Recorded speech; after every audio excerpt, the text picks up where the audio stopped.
بسم الله الرحمن الرحیم. خوږو کتونکو اوریدونکو تترنګونه، زه ډاکټر خالد فاروق د پاکستان نه او ډاکټر نصیر خټک د جرمني نه تاسو سره یو ځل بیا په یو ډېر اهم موضوع خبره کوونکو. روژې میاشت ته 15 روژې تېرې شوي دي او په دې تېر 15 ورځو کې ډېر افسوسناک واقعیات مخې ته راغلل. تېره پروګرام کې موږ دا خبره کړې وه، هغه استقبال رمضان والا پروګرام و چې زمونږ په معاشره کې عموماً په روژه کې زمونږ په رویو کې ډېر عجیبه تبدیلي راشي او په وړو وړو خبرو باندې مونږه شرونه شاتارونه کوو، د یو بل سره وران کوو، په اوورټیکینګ باندې شاتار کوو، مازدیګر کې بازارونو ته، په کلو کې، په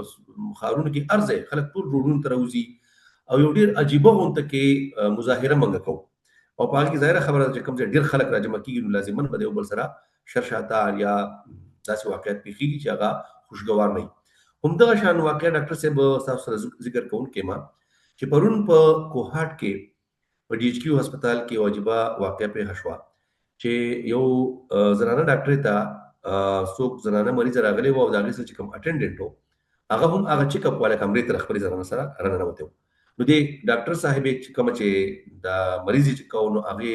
دغې سړي ته وویل چې ته بهر ته وځه، دا د خواتینو کمره ده او دلته د خواتینو چیک اپ کېږي، نو ته بهر انتظار وکړه او یا چېرته چې نارینه ناست دي سړي ناست دي هلته انتظار وکړه. په دې باندې سړی خدای خبر چې څومره خفه شوی دی او څومره غوسه شوی دی، د خپله بېعزتي ګڼلې ده او بیا بهر انتظار کړی و. کله چې ډاکټر صاحب د هسپتال نه راروانه شوې ده نو د تاک لګولی دی او بیا یې په هغې باندې فایرینګ کړی دی او هغه شهیده شوې ده. داسې واقعیات نور په تېر 15 ورځو کې په مختلفو ځایونو کې د خیبر پښتونخوا مخې ته راغلي دي. تاسو څه ګڼئ ډاکټر صاحب چې ولې زموږ په خلکو کې دومره بې صبري ده؟ له عام ورځو کې هم، خو بیا د روژې کې چې دا صبر میاشت ده، په دې کې هم خلک دومره د بې صبرۍ نه او دومره د زه به ووایم چې د خپل سوچ او فکر نه کار نه اخلي، خو په معاشره کې چې کوم هغه د وحشت دی هغه به روی کار راولي او داسې واقعیت مخې ته راځي. وعلیکم السلام ډاکټر صاحب، تاسو ته او کتونکو اوریدونکو ټولو ته درنه سلامونه او احترامات. دا تاسو چې کوم واقعیا ویله ډیره یقینا د افسوس خبره ده. یعنی دا ما هم په خبرونو کې وکتل چې هغه روجامات وکړو او په مونږ ماخام روجامات په هسپتال کې وکړو او بیا هغه کمره کې مونږ کو چې د دوران کې د مریضان رانه وتل. یعنی هغه خپل کور هم او د لکه دغه ډیوټي او دغه ډیره ده استاینه خبره ده چې په پاکستان کې لکه دغه خلک هم زموږ په پښتنو کې زنانه د موجود دي چې هغه په ایمرجنسي کې په روجه کې په ماخام کې هر څو غواړي چې روجامات خپل ماشومان سره خاوند سره کور وکم نو هغه ډیوټي کې هغه د خلکو خدمت ته تیار ناست وي او بیا مونږه رویه د سدي چې لکه بیا هغه په قتل هم صرف نه کو. لکه دا ډیره د افسوس خبره ده. دا تاسو ته یو وایم ډاکټر صاحب چې دا تاسو وچره لکه دي سو وجوهات د سدي چې د څو ورځې وړاندې زبر د کوټ کما زمونږ د پښتو یو ډیر مشهور لیکوال دی ډاکټر نور الامین یوسف سی صاحب، هغه یو ویډیو مکه تا غډیره خسته خبرو وکړه. هغه دا خبرو وکړه چې زمونږ په پښتنو کې په هر کور کې په لکونو روپے اسلحه پرته ده او دا اسلحه چې کومه ده د وړو کې اسلحه ده یا تماچا ده یا بنزل ټوپک دی کلاشنکوف دی او دا ټوپک د دې جوګانې دي چې دا بهر نه څوک حملاور راشي هغه سره مقابله وکړي، هغه سره به یا ډرون وي یا به جاز وي یا به توپ وي یا به ټینک وي، دا هغه مقابله نشي کولی. نو د دې مطلب دا دی چې دا اسلحه چې په لکونو روپے کټول پښتونخوا مونږ وشمنو دا په عربونو روپے ده. په دا د عربونو روپے اسلحه زمونږ په کورونو کې صرف د لپاره پرته ده چې مونږ یو بل په ووجنو. او بیا زمونږ په خیبر پښتونخوا کې چې کوم حکومتونه دي هغه هم ډیر انتهایی غیر موثره حکومتونه دي. تیر سموده پر خو لکه ډیر زیات غیر موثره شوي دي، دغه هیڅ کنټرول نشته. نو پولیس ولا په خپل د دهشتګردي ښکار دي لکه یریږي هر ورځ مري. دا نن هم موږ ریکارډینګ کوو، نن هم په کوهاټ شکردره کې یو ډي اس پی او سالور 15 پولیس ولا چې کوم دی هغه ټول پړ شوي دي. زه جان بوج کې د یو ټکی نه استعمالو، موږ پښتنه یار د شهادتونو نه ستړي شوي یار لکه شهیدان شو او یار پس لکه شهیدان د پورو یار لکه دا ډیر مثلا چې لکه ډیر په بيدردۍ سره پښتنه مري لکه دا قتلونه دي او بیا چې کوم دی پولیس ولا په خپل د خپل قتلونو حساب نشي اخیستای. نو بیا چې دی عام خلک لکه دې سره دا کیږي ورور د خلکو یره هم د حکومت نه او د قانون نه ختم کیږي دا خلک به خلاصيږي یا په روغ جوړو باندې او یا په مفروض باندې. یعنی دا به ما خیال چې په نور دنیا کې دا کنسپټ نشته چې سړی جرم وکړو هغه مفروض شو. نه د نه مف... دا نشته بل ځای دا چرته دا دي د جرم مفروض چرته د موجود دي. او مفروض چرته کې دي چې حکومت نه. یا. نو زمونږ په حکومت کې په زمونږ په صوبه کې خلک په کلونو په د په لکه په لسیزو لکه لسکاره 15 څومره عمر یې مفروضوب کې تیر کې مړ شي بوډاګان شي په مفروضوب کې پولیس نشي نیولې. نو لکه دا ټولې وجې دي چې یاره مونږه که پروژوي او که بوزوي نو په دواړو کې په دواړو صورتونو کې لکه قتلونه ډېر عام دي. او بیا روجه کې ګوره یو بل خبره ده ډېر دلچسپه خبره زه تاسو ته وکړم چې دغه سړی چې د چا خپل د قاتل دی د ډاکټر صاحب نو دغه هم لکه د بروجه نیولې وي دا بروجه باندې پریدي روجه ورته ډېر اهم سیس ښکاري د سړی قتل ورته هیڅ نه ښکاري. نو تاسو چې روجه دومره غوسه درولي لکه ستاسو بیماری دي دا نفسیاتي مرض دی بلډ پريشر دی هاي دی نشي کوي هر څه چې کوي نو هغه علاج وکا لکه هغه ډاکټر سره مشوره وکا بیا روجه منیسا او لکه لکه د دې نور هم لار شته کنه بجای دي چې لکه ته بیا غاته قتلونه تر پري ایون لکه زموږ روح کله کوم ګوره زه یو خبره بل هم کوم لکه دا خبره ما وګديږي ګوره موږ پښتانه سه بدبخت یو موږ په دې خبرو خوشحالي کوو چې خلک وایي چې را پښتانه ډېر غوسناک دي پښتانه ډېر قاتلان دي پښتانه ډېر لکه د موږ کړه موږ ډېر بهادر یو. موږ به وړوکوالي کې یو کیسه اورېدا دا کیسه ډېر په دغه سره کوم موږ په دې باندې هم لکه وړوکوالي نه فخر کوو موږ به هم د خبره ډېر فخر سره چې دی او کوله چې کله چې دا 65 جنگو انډیا سره نو لکه دا افسانه وی د بریل کیسه وی نه خو بهر حال لکه دا چې پښتنو غوګونو سره رسیدلې وی چې ایوب خان ته اندرا ګاندی ورته وی چې موږ سره داسې قوم دي چې هغه 12 غنټې دماغ خراب وي او بیا ایوب خان ورته ما سره داسې قوم دي چې هغه 40 غنټې دماغ خراب وي لکه دا صرف د پښتنو د استعمال د لپاره پښتنو جنگ کې خشاک جوړېدل د لپاره لکه دا ټایپ ته خبرې بکې دي او پښتنو وسو په دې کې ډېر سخت خوشحاليږي. نو پښتانه لکه جنگ ته خپل تیار وي جګړې ته تیار وي مړ کېدلو ته تیار وي مړ کولو ته تیار وي. نو لکه دا اورال زمونږ چې کوم قومي نفسیات دی هغه دغه جوړ شوی دي. نو لکه دا زه به وایم چې بدبختی د نور بسړې سو وي دا په اول روجه باندې په چرسده کې یو کیس وشو په چرسده کې سره د مالټو په کاروبار باندې په باندې درې مړي وشول دوه پکې زخمیان شول د 200 کړو مالټو خبره وا خطه پورته لکه دی باندې بسوک څنګه سړې وجني د دې روجینه څو ورځې وړاندې زه به تویم زمونږ په خپل کلی کې په هسپتال کې دغه سي ډیسپنسر سره د یو سړی په ګولې ورکولو نو ورکولو باندې لکه یو پکټ ګولې ورکړه فری راک او مرکه او باغې باندې تو مې شو بس چې چټي وشو نو سړی هغه ډیسپنسر چې کوم دی هغه کوشته مړی کو. نو لکه دا زمونږ د پښتنو دا خو چې کوم مونږ ریپورټډ واقعیات ګورو دا ته چې مونږ تاسو چې کوم ډسکشن کو دا په ریپورټډ واقعیاتو باندې کوو چې کوم میډیا سره شي اذروایز چې میډیا ته نه دی راغلي هغه خو د دنیا جهان دی لکه هغه په هر کوڅه کې جنگ دی پښتنو کې هر ګلې کې جنگ دی. تاسو خبر سره زه اتفاق کوم زه به دا وایم چې یوازې دا د روجي مسله ده څنګه تاسو خبرو چې تاسو په نه وړاندې دا واقع شو ته قشان او په هغه کې یو ډېر درانه قدرمن خلک او ډېر قیمتي خلک دوه کسان شو یو مشهور د دې تولجان وکیل هغه پکې وښته شو او دغه شاته دغه مخالف فریق نه یو کس تکړه سره د جرګو سره هغه مړ شو او خبره د 100 روپو ماشومان د 100 روپو جګړه وا چې په 100 روپۍ باندې جګړه وشو بیا دغه یو د تولجان سیمرو یا د نور کسانو د په خپل منځ کې یو بل ماشومان سره راووتل ماشومان یو بل دلاري باندې کړي بیا دا راووتل یو بل سره په لوړو باندې او په کوتکونو باندې یو بل وهل لغې نه پس باقاعده پکې بیانونه وشو هغه مشهور ویډیو دا چې کله دا یو بل دی ولي یو بل سی سی ټي وي فوټیج مرغلي دي نو دا خو روجم نو بوزا وا او ډیر په خلکو دواړه ته خط تعلیم یافته په خلکو خو په دومره وړو خبرو داسې زونه زمون په تاسو په یورپ کې ژوند کوی البته ممکن د سره نه دي خو زمون د وطن په باقي علاقو کې هم دا شې دي نشته څنګه زمون په صوبه کې په پښتنو کې دا کلچر دی د وهلو د وشتلو او زما په خیال په دې کې د تعلیم کمزوري موسته سي کوالیفاید ماستر خلک یو بل وجني نو دا زما په خیال په دې سیز په نه ما چې زمون په پښتنو کې دا سیز بای نیچر راغلی دی زمون په د خټه کې هغه ګل شوی دی چې بس یو بل بوجنو یو بل بولو په وړو خبرو لاري کوسي یو بل ته بندو او دا عجیبه غونډه سړی خفه شي زه چې چې نه روژه ده او نه انپړ خلک دی په پوزه کې تعلیم یافته خلک اوس کې یو بل دا خو زمونږ دې څه حل دی؟ خو دا بحث ډیر سیریس شو. زه یو تاسو ته دې کې یو ډېر دلچسپ خبر وکم. د پښتنو یو ډېر درون مشر دی، غنی خان شاعر هم دی،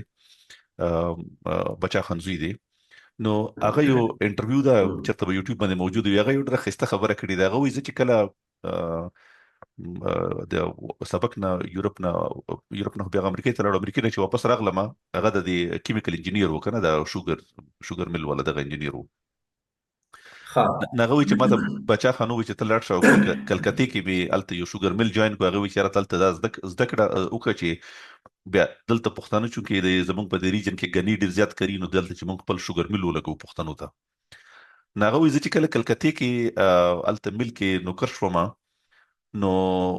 ما به چې سحر قتل چې د مزدورانو به ډنګرې چولې وي او په قطار کې به ولاړو انټری د پاره، هر سړي به انټری کوله او رننوتل په ترتیب باندې. ما په دا سوچ کې یار زما د پلار لونه شوی دی، یار پښتنه دا ترتیب چرته مني، پښتنه خو په غوبل کې خوشحالي او خو لکه چې په داو کې هر څه باندې ورته کوي، بس لکه ترتیب نظم ضبط دا پښتنه نغوي یار لکه وي. ما به دې سیستم سوچ کوم چې پښتنه به دې سیستم څنګه راړو. نو مونږه چې کوم دغه دې کنه چین اف کمانډ دی، پښتنه دا نه تسلیمي، پښتنه دا نه مني، پښتنه په دې ته تربیت کیږي. د دې یو غټ مثال ګوره زمونږ په لوړه سطح باندې په افغانستان کې دی. په افغانستان کې د حکومتونو ولې یو بل نه غورځيږي؟ ځکه غورځيږي یو عزت نه منم، بل عزت نه منم، بل عزت نه منم، نو یو بل غورځي او بل غورځي او بل غورځي. نو لکه دا پښتنو کې د غسیز دی چې پښتنه دلته هم کې پښتنه دي، نو هغه دغه چې کوم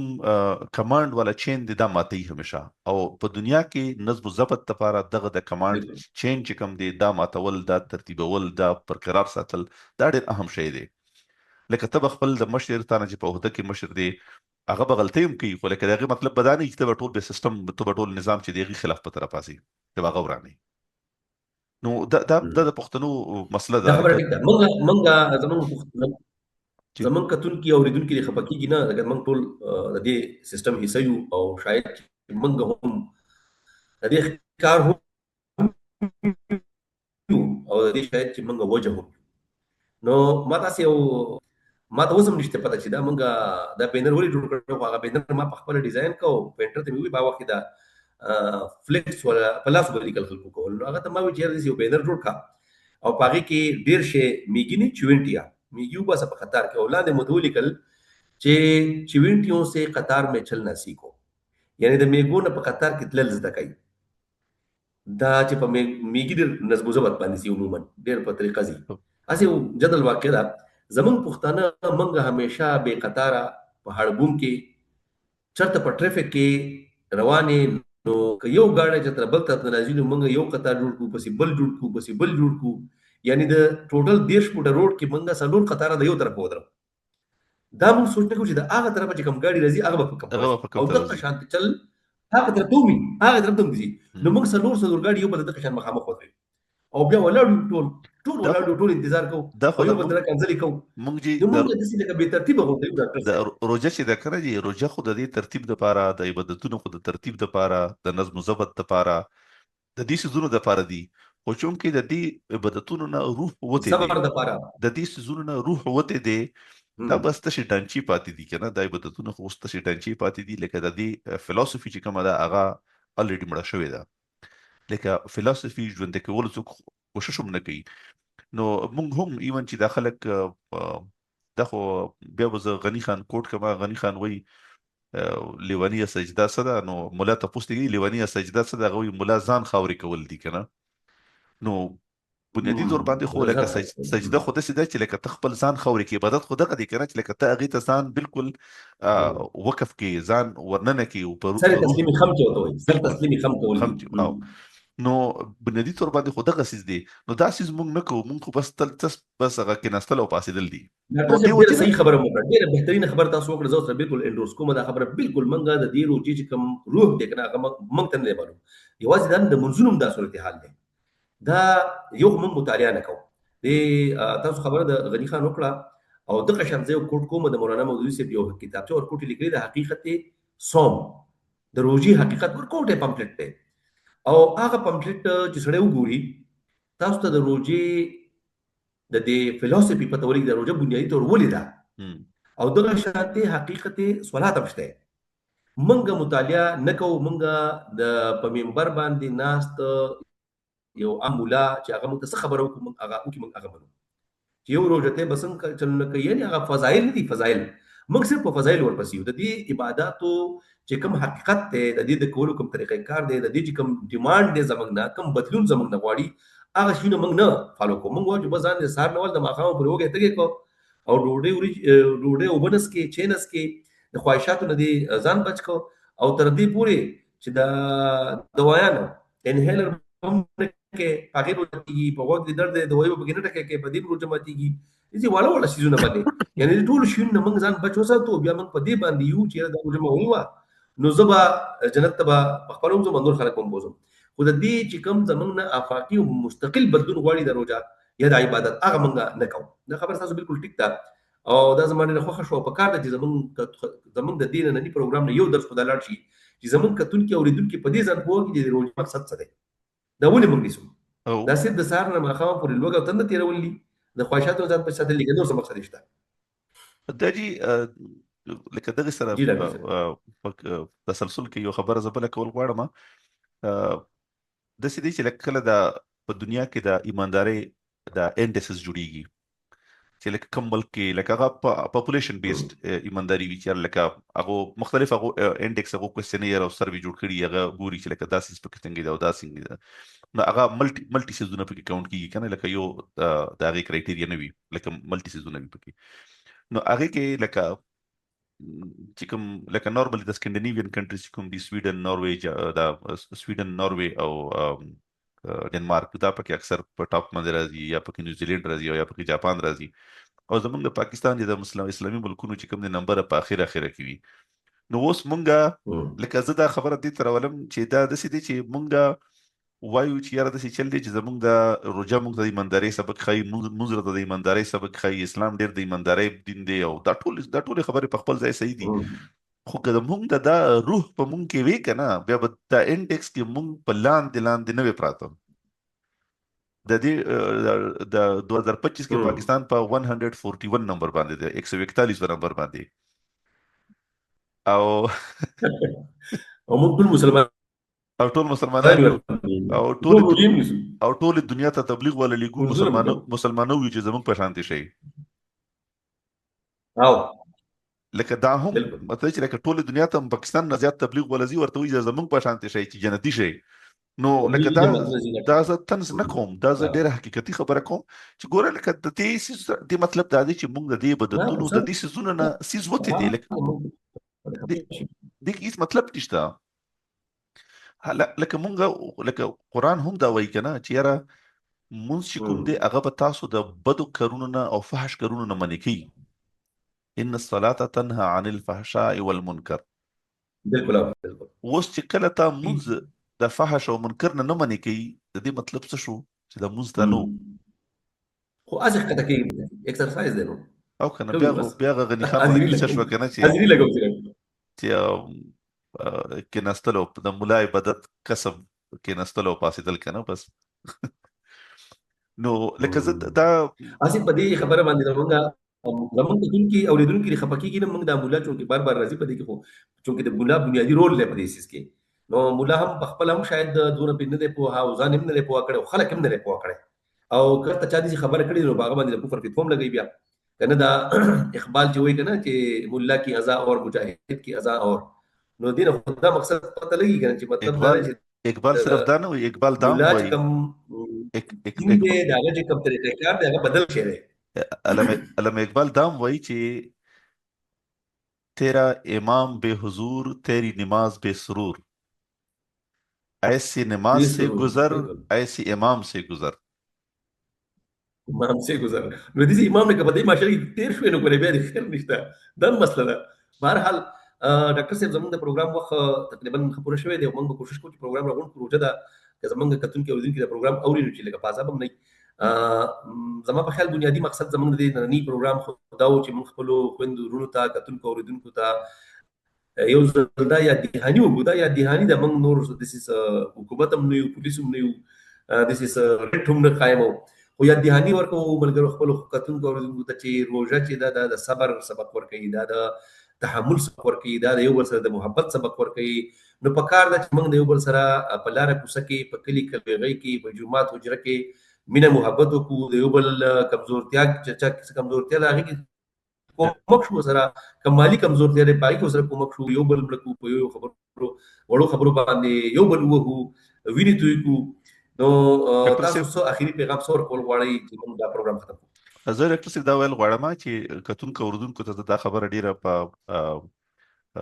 ښکاره کول غواړم چې زمونږ دا پروګرام چې کوم دی د نوم دی تت رنګونه، مونږ صرف هغه څیزونه په نښه کوو چې هغه پښتانه په خپل ځان باندې لکه داسې خامۍ دي چې هغه په خپله دی سمولی شي. اوس ستا لکه روجې سمې ساتلو دپاره بل څوک نه راځي که نه، خو ته بیا په خپله سموي. نو دغسې لکه د دې مطلب دا هم نه دی چې لکه په پښتنو کې ټولې کمزورۍ دي،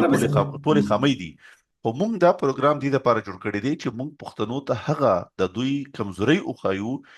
ځکه چې خلک خپلو کمزوریو باندې غور نه کوي، قومونه په خپلو لکه مشترکه طور باندې غور نه کوي. نو موږ ته پکار دی چې موږ په خپلو خامیانو، په غلطیو هغه موږ معلومې کړو او په هغې باندې غور وکړو او د هغې ټیکولو کوشش وکړو. نو لکه د دې مطلب لکه زه دا ویل غواړم چې داسې نه دي چې لکه پښتنو کې ټولې خامۍ دي، نه. خو موږ پروګرام د مطلب دا دی چې موږ پښتنو ته د هغو خامۍ په ګوته کړو، موږ لکه خپل ځان ته خپلې خامۍ په ګوته کړو او خپل ځان ته او بیا نورو خلکو ته. بالکل. نو یو خاص زه بل هم وکړم په اخره کې بیا پروګرام ختم کړو. کتونکو اورېدونکو دا پروګرام ستاسو پروګرام دی تت رنګونه، دا تاسو سبسکرایب هم کړئ او کمنټس هم کوئ او موږ ته لاره مو ښایي، ګایډنس راکړئ چې مخکې موږ پروګرامونه په کومو ضروري خبرو باندې وکړو چې هغه خبرې چې هغه په پښتنو کې زموږ په معاشره کې دي او هغه زموږ په وړو وړو خبرو په یاد دهاني باندې موږ په خپله د هغې اصلاح کولی شو، ټیک کولی شو. یو ځل بیا تاسو یو ځان مننه. کتونکو اورېدونکو د پروګرام ختم دی. د الله په امان. د الله په امان.